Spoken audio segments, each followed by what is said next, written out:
लगता है वहाँ तो फिर भी आप अपनी कजिन और बहनों से शादियां करते हैं। क्या बाबा रामदेव मेरे बेडरूम में चमगादड़ बन के लटका हुआ था क्या? चीनी में अटल सरकार में क्या था भाई?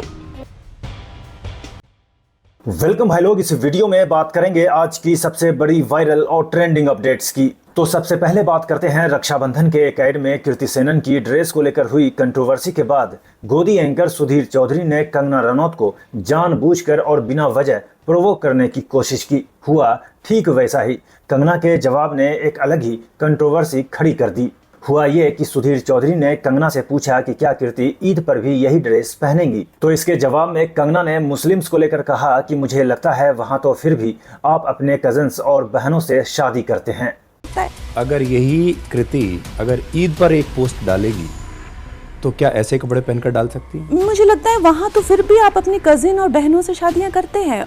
तो फैक्ट चेकर मोहम्मद जुबैर ने इस स्टेटमेंट पर कंगना और सुधीर चौधरी की पोल खोल दी और पूछा कि आपको किसने बताया कि मुसलमान अपनी ही बहनों से शादी करते हैं। गलत और भड़काऊ राइट विंग नैरेटिव दोहराकर मुसलमानों को निशाना बनाना बंद कीजिए। और जहां तक कज़न के बीच शादी की बात है तो ऐसा सिर्फ मुसलमानों में ही नहीं होता। कज़न के बीच शादी की ट्रेडिशन कई हिंदू कम्युनिटीज़ में भी रही है। खासकर तमिलनाडु, कर्नाटका, आंध्र प्रदेश और तेलंगाना जैसे साउथ के स्टेट्स के साथ साथ पुडुचेरी में भी है। जुबैर ने कहा कि रूलिंग पार्टी बीजेपी से चुनी गई एमपी कंगना रनौत और दूरदर्शन के लिए काम करने वाले एंकर सुधीर चौधरी, जिन्हें पूरी तरह टैक्स पेयर्स के पैसों से फंड किया जाता है, बिना किसी वजह के पूरी मुस्लिम कम्युनिटी को टारगेट कर रहे हैं। पब्लिक प्लेटफॉर्म पर खुले तौर पर मुसलमानों को बदनाम करना भारत में इतना नॉर्मलाइज हो गया है कि ऐसे स्टेटमेंट्स भी अब उतना आउटरेज नहीं पैदा करते जितना उन्हें करना चाहिए। तो दूसरी तरफ कंगना के पुराने ईद मुबारक के ट्वीट वायरल हो रहे हैं और लोग कंगना को जमकर ट्रोल कर रहे हैं। दरअसल कंगना ने कीर्ति सेनन के जीवा ऐड पर सवाल उठाया था कि जब महिलाओं के पास कपड़ों के इतने विकल्प हैं तो कोई अपने भाई को बिकनी या अंडरगारमेंट्स में राखी क्यों बांधेगी। कंगना ने ऐड की स्टाइलिंग को लेकर भी सवाल उठाया था और कहा था कि यह जानबूझकर अजीब बनाया गया लगता है। तो सोशल मीडिया पर लोग कंगना के पुराने ट्वीट्स शेयर करके कह रहे हैं इंटरनेट किसी को नहीं बख्शता।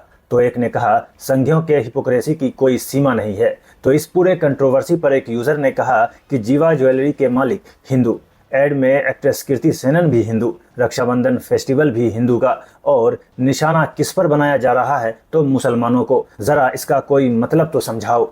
दरअसल कंगना कंट्रोवर्सी से बचना नहीं, कंट्रोवर्सी में रहना चाहती हैं, क्योंकि बाबा रामदेव को लेकर कंगना रनौत ने एक बार फिर चमगादड़ वाला कमेंट किया है। कंगना और रामदेव के गटर छाप और बचपन जवानी वाले कमेंट के बाद अब कंगना ने कहा है कि क्या बाबा रामदेव मेरे बेडरूम में चमगादड़ बनकर लटका हुआ था? उसने देखा है क्या था? क्या देखा मुझे समझ नहीं आ रहा।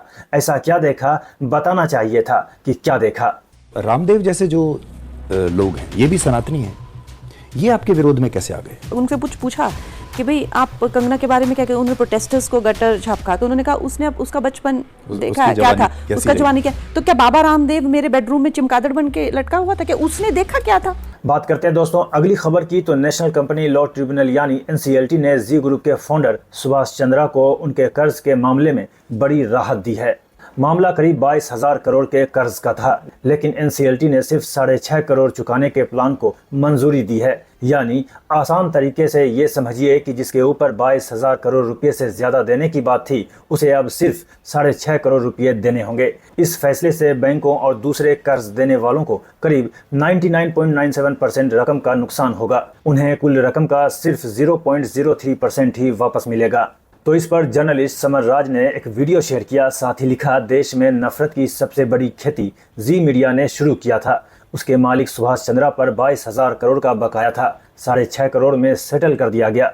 99% प्लस हेयर कट कर दिया गया। 1,00,000-2 लाख के लोन पर किसान आत्महत्या करे और मोदी शाह के नफरत की खेती के लिए इतनी बड़ी छूट। 22,000 करोड़ का कर्ज और सेटल होगा सिर्फ 6.5 करोड़ में। क्या भारत का सबसे बड़ा हेयर कट है ये? जी हाँ, एनसीएलटी ने सुभाष चंद्रा के पर्सनल बैंकरप्सी मामले में एक ऐसा फैसला लिया है जिसने सभी को चौंका दिया है, क्योंकि एडमिटेड लायबिलिटीज थी 22,000 करोड़ की और रीपेमेंट प्लान है 6.5 करोड़ का, यानी 99.97% हेयर कट। और कमेटी ऑफ क्रेडिटर्स ने 80% से इसको मंजूरी दी है। हालांकि सब बैंक सहमत नहीं थे, Canara bank, HDFC bank, RBL, IndusInd और कुछ ने इसका विरोध किया। और सबसे बड़ा आरोप ये था कि इन डिसेंटिंग क्रेडिटर्स का कि 61 31.78% वोटिंग शेयर रखने वाली 5 एंटिटीज असल में सुभाष चंद्रा से जुड़ी हुई हैं। ये डिसेंटिंग क्रेडिटर्स कह रहे हैं। उदाहरण के तौर पर वीना इन्वेस्टमेंट पर आरोप है कि ये सुभाष चंद्रा की भाई की पत्नी इसे कंट्रोल करती हैं। दिलचस्प बात यह भी है कि सुभाष चंद्रा की घोषित नेटवर्थ सिर्फ 31.8 करोड़ है, लेकिन बैंक के जो पुराने सर्टिफिकेट्स हैं उनके हिसाब से कुछ और ही कहानी है। 2017 में 45,888 करोड़ और 2018 में करीब 40,500 करोड़। तो कुछ वर्षों में ये हजारों करोड़ की संपत्ति कहाँ गई, ये एक वो सवाल है जो डिसेंटिंग क्रेडिटर्स उठा रहे हैं। एनसीएलटी ने लेकिन साफ कर दिया है कि रीपेमेंट प्लान अब सभी क्रेडिटर्स पर बाइंडिंग होगा, चाहे वो डिसेंट करें या ना करें। अब अगली नजर होगी कि क्या इस फैसले को आगे एपेलेट ट्राइब्यूनल में चुनौती दी जाएगी। तो दूसरी तरफ इस पर राहुल गांधी ने भी मोदी सरकार को लेकर स्ट्रॉन्ग रिएक्शन दिया है। किसान 50,000 ना चुकाए तो जमीन नीलाम हो जाती है, लोग ईएमआई ना भर पाए तो घर पर बैंक के गुंडे पहुंच जाते हैं, गरीब छात्रों को तो शिक्षा तक के लिए लोन नहीं मिलता, मगर चुनिंदा मित्रों के लिए बैंक का पैसा निजी संपत्ति है, कितना भी निकालो जो मर्जी चुकाओ। मोदी सरकार ने देश में 2 व्यवस्थाएं बना रखी हैं, एक चंद अरबपतियों के लिए, दूसरी बाकी सबके लिए। बात करते हैं दोस्तों नेक्स्ट अपडेट की। तो अमन का ये वायरल वीडियो सोशल मीडिया पर काफ़ी चर्चा में है, जिसमें सिक्योरिटी पर्सनल लोगों की सिक्योरिटी चेक करते नजर आ रहे हैं, जबकि कई लोग हाथों में खुलेआम AK-47 राइफल्स लेकर अंदर जा रहे हैं। इस वीडियो को देखकर लोग सवाल उठा रहे हैं कि जब लोग पहले से इतने खतरनाक हथियार लेकर घूम रहे हैं तो सिक्योरिटी आखिर उनकी जेबों में क्या ढूंढ रही है। बताया जा रहा है कि ये वीडियो यमन की राजधानी सना का है, जहां हौथी रेबेल्स का कंट्रोल है। यहां प्रोफेट मोहम्मद के बर्थडे यानी ईद मिलादुन नबी के मौके पर एक बड़ी रैली ऑर्गेनाइज की गई थी। अब सवाल ये कि जब राइफल्स लेकर लोगों को अंदर जाने दिया जा रहा था तो चेकिंग क्यों हो रही थी। दरअसल सिक्योरिटी पर्सनल का मेन फोकस छिपे हुए बॉम्ब, सुसाइड वेस्ट्स और दूसरे एक्सप्लोजिव्स को डिटेक्ट करना था, ताकि इतनी बड़ी गैदरिंग में कोई बड़ा ब्लास्ट न हो सके। तो वहीं यमन के कुछ इलाकों में प्राइवेट वेपन्स जैसे असॉल्ट राइफल्स और ट्रेडिशनल डैगर्स रखना आम बात मानी जाती है, इसलिए इस इवेंट में खुले हथियारों को लेकर वैसी पाबंदी नहीं थी।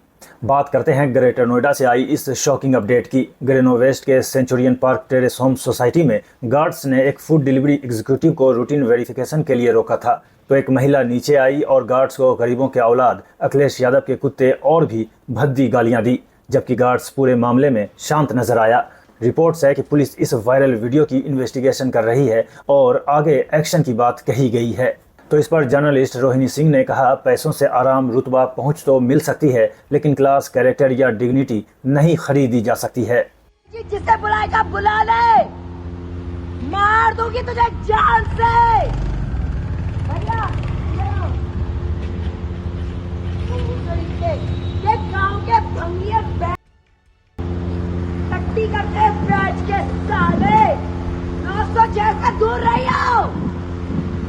बड़े गंदे लोग हैं नोएडा के भंगी, सारे अनपढ़ हैं। ओए छोड़ देंगे तुझे, तेरी कोई औकात नहीं है मेरे आगे, जूता साफ करवाऊंगी तुझसे। साला अखिलेश यादव का कुत्ता, कहाँ भैया अखिलेश यादव का कुत्ता, साला बहुत गंदे लोग हैं साले, चट्टी करते नीचे बैठ के, अमीनों को देख के चलते हैं, इनकी कोई औकात नहीं है। तेरी साले टट्टी छाप बैल, दोबारा 906 से पंगा लिया तोड़ दूंगी तुझे। बात करते हैं दोस्तों अगली खबर की। तो केरल के एर्नाकुलम जिले में कपूर के पास शादी में जा रहे लोगों को ले जा रही एक टूरिस्ट बस स्कूटर से बचने की कोशिश में पलट गई। बस का बैलेंस बिगड़ गया और पलटने से पहले वह एक पेट्रोल पंप के किनारे से टकरा गई। इंसिडेंट का सीसीटीवी फुटेज सोशल मीडिया पर वायरल हो रहा है। इस हादसे में लगभग 35 पैसेंजर्स इंजर्ड हो गए, जिनमें से 4 की हालत सीरियस बताई जा रही है। इन सभी लोगों को पास के हॉस्पिटल ले जाया गया है।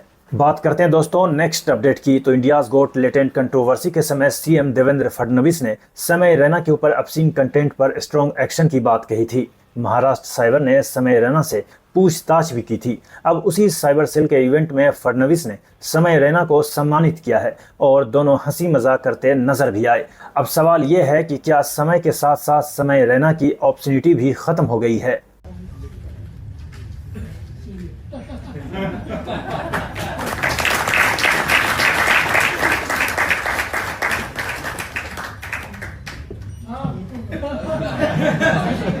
बात करते हैं दोस्तों अगली खबर की, तो गोदी मीडिया का हाल देखिए कि सरकार को डिफेंड करने के चक्कर में खुद का लिखा भी सही से पढ़ा नहीं जा रहा है। कौन कौन सा है? चीनी है। चीनी में अटल सरकार में क्या था भाई? 22 रुपए प्रति किलो। मनमोहन सरकार में 34 रुपए प्रति किलो। मोदी सरकार में 34 रुपए प्रति किलो। अब बड़ा कितना? अपडेट में दोस्तों आज इतना ही। ऐसे ही वायरल खबर और ट्रेंडिंग अपडेट्स के लिए चैनल को सब्सक्राइब कीजिए और वीडियो ज़्यादा से ज़्यादा लोगों तक पहुंचे, इसके लिए वीडियो को लाइक कमेंट शेयर कीजिए। मिलते हैं आपसे नेक्स्ट वीडियो में नेक्स्ट अपडेट के साथ, तब तक के लिए जय हिंद